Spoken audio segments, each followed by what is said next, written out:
नमस्कार.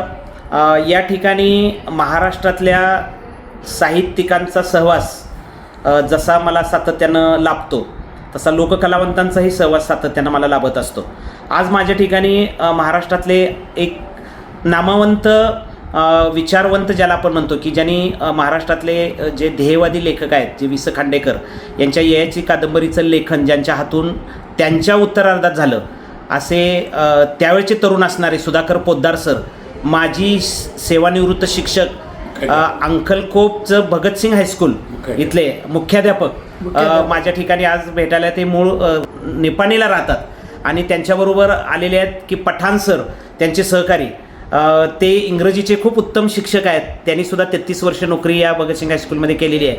दुसरे त्यांचे सहकारी भंडारे सर, आमचे आदरणीय गुरुवर्य, ते आलेले आहेत. तिसरे त्यांच्या शेजारी बसले आहेत माझे सासरे आर के पाटील काले. आणि त्यानंतर या ठिकाणी आमचे मित्र श्याम पोद्दार यांचे बंधू अशोक पोद्दार ताकारी हे या ठिकाणी आले आहेत. आपण सर्व एक शिक्षक म्हणून ज्या संस्थेमध्ये काम केलं त्यांचं आठवण म्हणून आज एकत्रित तुम्ही एक गेट टुगेदर म्हणून आलेला आहे. आणि खरं तर मला खूप आनंद झाला की माझ्यासारख्या एका फार कमी वय तुमच्यापेक्षा असणाऱ्या एका शिक्षकाला भेटण्यासाठी तुम्ही आलाय. त्याचं कारण असं की सुधाकर पोद्दार सर एक साहित्यिक आहेत. त्यांची नात आमची विद्यार्थिनी आहे. आणि विशेष म्हणजे खरोखर वि स खांडेकर ज्या लेखकाचा मी अभ्यास केला आहे त्यांचे लेखनिक म्हणून तुम्ही काम केलं आहे, त्याचा खूप मला आनंद झाला. आणि निपाणीलाही आम्ही आलेलो होतो कोरोनाच्या काळामध्ये. सर, आपण काय एकत्रित आलाय जरा मला सांगा. आज काय एकत्रित आला सांगा. आज होय असं ठरवलं होतं की आम्ही जे सिनियर शिक्षक होतो अंकलकोपला 10-12 जण, ते त्यांनी एकत्र येऊन एक गेट टुगेदर करायचं असं ठरवलं होतं आम्ही. पण ते जमलं नाही. जेवढे जमले तेवढे आम्ही आलो. अच्छा अच्छा. म्हणजे आज तुम्ही पठाण सरांच्या घरी गेला. पठाण सरांच्या घरी गेला. हा, पठाण सरांच्या घरी गेलो. बरोबर. सर कितला रिटायर झालेला आहे? 95ला. 95ला. म्हणजे जवळजवळ आता 30-32 वर्ष झाली रिटायर होऊन. तरी सुद्धा तुम्ही एकत्रित यावंसं का वाटलं? एकत्रित यावंसं का वाटलं? एकत्र यावंसं त्याचं कारण एकच की ही माझ्याबरोबर सहकार्य म्हणून काम केलेले जे माझे शिक्षक मित्र आहेत हे त्यावेळेला अत्यंत पोटतिडकीनं काम करायचे. सकाळी जादा तास असायचा 10वीचा, इंग्रजी, हिंदी किंवा वेगवेगळ्या जॉग्रफी वगैरेचा. तो 10:15 असायचा. आणि त्याच्या अगोदर हे लोक सायकलवरनं आपापल्या गावावरून यायचे, कृष्णा नदी ओलांडून. आणि मग पुन्हा हा तास संपल्यानंतर पुन्हा शाळा सुरू. आणि शाळा सुरू झाल्यानंतर पुन्हा पूर्वीच्याच काय म्हणूया आपण त्याला, पूर्वीच्याच स्फूर्तीनं ते सबक दिवसभर शिकवत राहते. आणि हे मला फार आवडलं ह्या लोकांचं. त्या कारणानं म्हटलं आपण एकत्र येऊया. म्हणजे तुम्ही सेवानिवृत्त होऊन नंतर निपाणीला आपल्या गावी गेला आणि तरी सुद्धा तुम्हाला इकडच्या शिक्षकांच्या विषयी ओढ राहते, त्यांच्याशी सतत संपर्क आहे अजून. असं असं असं. सर, काय म्हणजे कसं काय वाटतंय, म्हणजे कसं काय? बरं सर, पठाण सर अगोदर सांगा की सर आज सुधाकर पोद्दार सर आले. तुम्ही मागच्या महिन्यात पण म्हटला होता की सर आमच्याकडे येणार आहेत आणि आम्ही एकत्रित येतो. आम्ही खूप मजेत दिवस घालवले. काय आजचा दिवस कसं वाटतंय? आज खूप आनंद झाला. कारण का 89 साली पोद्दार सर बदली होऊन गेले. त्यानंतर आम्ही त्यांच्याशी संपर्क ठेवलेलाच आहे. ज्यावेळी आम्हाला असं कळलं की त्यांच्या गुडघ्याचं ऑपरेशन झालेलं आहे त्यावेळी आम्ही 3, 4, 5, 6 शिक्षक मोटरसायकलीवरून निपाणीकडे प्रवास केला आम्ही रिटायरमेंट नंतर सुद्धा. बरोबर. आणि त्यांच्याविषयी इतकी आपुलकी वाटते. मी ज्यावेळी निपाणीला जाईन त्यावेळी तिथं हमखास थळोबा पेठ या ठिकाणी त्यांच्या घरी जाऊन त्यांना भेटून येतो. शिवाय ह्यांची मुलगी निलिमा इथं ताकारीत आहे. ती त्यावेळी 9वी-10वीला मला वाटतं 10वीला असेल. बरोबर. अद्याप इतके वर्षांनंतर सुद्धा आम्ही हे नातं का टिकवून ठेवलेलं आहे. त्यांच्याविषयी खूप प्रेम आम्हाला यामुळेच वाटतं. मी एक शिक्षक म्हणून सर खूप आपण काही कालखंड घालवलेला असतो, बरोबर काम केलं असतं, एकमेकांचं सुखदुःख पाहिलेलं असतं, एकमेकांची वैचारिक काय वेळा पटत नसलं तरी सुद्धा आपण एकमेकाला ॲडजस्ट केलेलं असतं. आपण नंतर सेवानिवृत्तीनंतर आपल्या माणसांची विषयी ओढ राहते. खरं आहे का सर? अगदी. आणि आपण प्रत्येकानं असं एकत्रित आलं की एक समाधान वाटतं हां आणि आपण बऱ्याचशा लोकांना यांच्यामुळे भेटू शकतो. हो. ही दुसरी आणखी एक गोष्ट. हां हां हां इतर लोकांच्या सुद्धा भेटी होतात.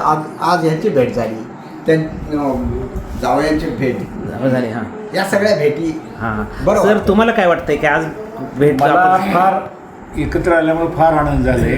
कारण पोद्दार सर ज्या वेळेला मुख्याध्यापक म्हणून आम्हाला तिथं आले त्यावेळेला आम्हाला फार मोठा आनंद झाला. त्याचं कारण ते सेवादलाचे फार मोठे कार्यकर्ते होते हो आणि आमचे विचार आणि सेवादलाचे विचार हे मिळते जुळते होते. हो त्यामुळे त्यांच्या विचारानं प्रभावित होऊन आम्ही सर्व जणांनी एकत्र मिळून त्यांना सहकार्य चांगलं केलं. शाळेचे निकालही चांगले लावले आणि विचार एकमेकांचे आमचे जुळत असल्यामुळे रिटायरनंतर सुद्धा आम्ही एका विचारानं अजूनही प्रेरित झालेलो आहोत की या देशाचं जडणघडण करण्यासाठी सेवा दलाचं जे काही कार्य आहे पूर्वीचं हो ते अतिशय मोलाचं कार्य आहे. राष्ट्रसेवा दल याच्यातून आम्ही त्यांचे विचार ऐकून एवढं प्रभावित झालो की आजही आम्हाला त्यांची नेहमी आठवण होते.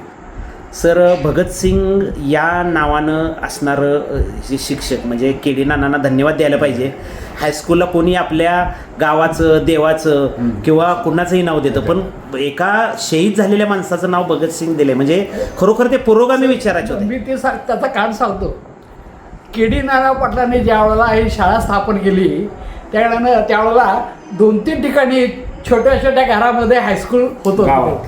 तर त्यावेळेला अनेकांनी सांगितलं की तुम्ही हे स्थापन केलेलं आहे, याला तुमच्या वडिलांचं किंवा कोणाचं तरी नाव द्या. नाही म्हणाले, भगतसिंग यांचं द्यायचं. हां हां हां हां त्यांनी अगदी ठामपणानं सांगितलं. अगदी म्हणजे खर्डेकर साहेब किंवा M.R. देसाई, खर्डेकर साहेब अध्यक्ष होते संस्थेचे हां. आणि M.R. देसाई सेक्रेटरी होते. त्या दोघांनाही सांगितलं भगतसिंगाचं नाव ठेवणार आम्ही. आणि त्या दोघांनीही तेच केलं होतं. कापशीला एक शाळा आहे आमची, त्याचं नाव न्यायमूर्ती रानडे हायस्कूल आहे. असं का हां. त्याचं कारण असं की तिथं काही दिवस होते ते कापशीला काही दिवस हां. म्हणून म्हणाले रानडेंचं नाव द्यायचं. आणि कॉलेज ज्यावेळेस स्थापन केलं त्यावेळेला गोपाळकृष्ण गोखलेंचं नाव द्यायचं ठरवलं. वा वा ही जी काय त्यांची विचारसरणी होती ती अजब आहे. म्हणजे के.डी. नानांनी ज्या संस्थेची स्थापना केली आणि जिथं देशप्रेम हां. किंवा ज्या ठिकाणी राष्ट्र स्वाभिमान व्यक्त केलाय दाखवलाय अशा संस्थेमध्ये तुम्ही खूप चांगलं काम केलं. आणि मी अभिमान वाटतो. आणि गेल्या 40 वर्षापूर्वी आम्ही विद्यार्थी असताना खरोखर भगतसिंग हायस्कूलचं खूप मोठं नाव आम्ही ऐकून आहे. म्हणजे छोटं जरी हायस्कूल असलं म्हणजे आमच्या लकी विद्या मंदिर एवढं जरी नसलं तरीसुद्धा तिथं खूप ताकदीची माणसं होती. म्हणजे हे आम्ही ऐकून होतो. खूप सुंदर तुम्ही एकत्रित आलाय दादा. दुसरं सर सांगण्यासारखं म्हणजे सर जेव्हा मुख्याध्यापक म्हणून तिथे झाले त्यावेळेला शाहू फुले आंबेडकरचा विचार यांच्या डोक्यामध्ये भारावलेला होता. हां त्या काळामध्ये हेगडेवारची जयंती त्या ठिकाणी साजरी करण्याचा काही लोकांनी मानस केला व्यक्त. त्यावेळेला सर स्वतः म्हणले की मी त्या कार्यक्रमाला हजर राहणार नाही. त्या कार्यक्रमाला मी हजर राहणार नाही. मुख्याध्यापक असताना सुद्धा त्यांनी तिकडं पाय आपले फिरवलेच नाहीत.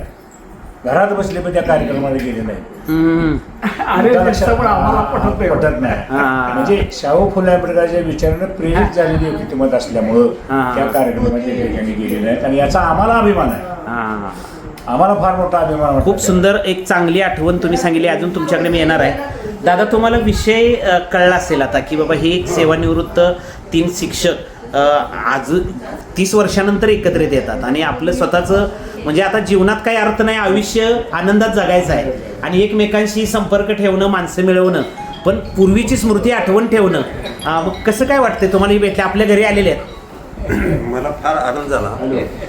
पठाण सर आणि त्या सरांना भंडारे सर पोद्दार सर. हे माझ्या HM कॉलेजचा मी विद्यार्थी होतो. त्यावेळेला माझ्याबरोबरच होते. त्यावेळेला परिचय नव्हता, परंतु त्यावेळेच्या ज्या आठवणी मला आता पूर्ण PG barrister principal barrister BG Patil होते त्यांच्या आठवणी मला परत येऊ लागले, ते दिसू लागले. आणि त्या कॉलेजचं संपूर्ण बंडोगोपाळ मुकादम तिथं होते, त्यांचे सर्व आठवणी यांच्यामुळं मला ते ही झालं, रिव्हिजन झालं आणि फार आनंद झाला. आणि खूप सुंदर. म्हणजे तुम्ही रयत शिक्षण संस्थेचे विद्यार्थी आहे 72, 73, 74चे हो. आणि त्या ठिकाणी सायन्सला तुम्ही होता आणि पठाण सरांची कुठेतरी तुम्ही आठवण सांगितली. हे शिक्षक एकत्रित आले. तुम्ही जरी आर्मीत असला तरी सुद्धा तुम्ही शिक्षणावर त्यावर खूप प्रेम केले. खूप वाचन आहे, अल भागवत, त्याचबरोबर कसं आहे, वि.सी. खांडेकरांची बरेच साहित्य मी वाचलेलं आहे. सरांनी, पोद्दार सरांनी त्यांचे रायटर म्हणून काम केलंय. तर वि.सी. खांडेकर मला म्हणजे आवडतात. त्यांचे पुस्तकं बरीच वाचलेले आहे मी. आणि हे आपले वाटेगावचे कोण ते? अण्णाभाऊ साठे. अण्णाभाऊ साठेंचे हे साहित्य भरपूर वाचले मी. आणि महाभारतातील व्यक्तिदर्शन एक किताब एवढं मला भावलं, ती मला अजून मिळत नाही. महाभारतातील व्यक्तिदर्शन ती पुस्तक शोधण्याचा मी अजून प्रयत्न करतोय, पण ती पुस्तक मला परत अवेलेबल झालं. म्हणजे तुम्ही आर्मीत जरी असला तरी सातत्यानं वाचत आलाय, मी बघितलं. आर्मीच्या 94-97 पासून मी बघतोय तुम्ही खूप हो. वाचन केलेलं आहे. आर्मीच्या लायब्ररीत मी जाऊन पहिले पुस्तकं कुठली मला आवडतात ती पुस्तके संपूर्ण मी वाचून अजून सुद्धा पुस्तक आहेत त्यांच्याकडे. हो. त्यावेळी फकीरा नामलेली होती FY मराठीला. फकीरा अण्णाभाऊ साठे. अण्णाभाऊ साठेंची. आणि 3 मुले म्हणून एक कादंबरी आहे. ती अण्णाभाऊ साठेंची आहे का वि.सी. खांडेकरांची आहे?